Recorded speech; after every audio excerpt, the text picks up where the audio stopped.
Sir আর একটা বিষয় sir একটু জানা দরকার স্যার।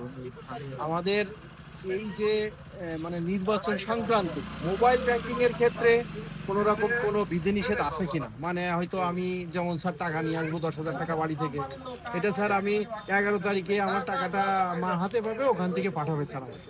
তা ওই টাকাটা কি স্যার আমি 11 তারিখে আনতে পারবো কিনা, বা কোনো বিধিনিষেধ আছে কিনা স্যার এই নির্বাচন সংক্রান্ত স্যার? আচ্ছা, আপনি একটা ভালো প্রশ্ন করছেন।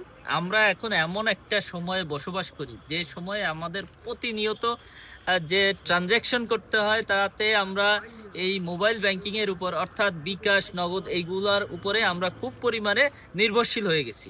আমাদের দৈনন্দিন ব্যবসা এবং একেবারে খুব কাজেই নিত্য প্রয়োজনীয় কাজে আমরা এখন বিকাশ নগদ ব্যবহার করছি।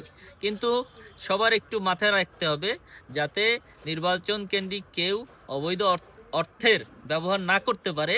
এই জন্য সিদ্ধান্ত নেওয়া হয়েছে বাংলাদেশ ব্যাংক থেকে বা যারা পলিসি মেকিং এ আছে তাদের পক্ষ থেকে সিদ্ধান্ত নেওয়া হয়েছে যে 10 তারিখ থেকে 13 তারিখ পর্যন্ত মোবাইল ব্যাংকিং এ 1,000 টাকার বেশি লেনদেন করা যাবে না। অর্থাৎ নির্বাচনের আগে এই লেনদেনের পরিমাণটা সীমিত করে আনা হয়েছে।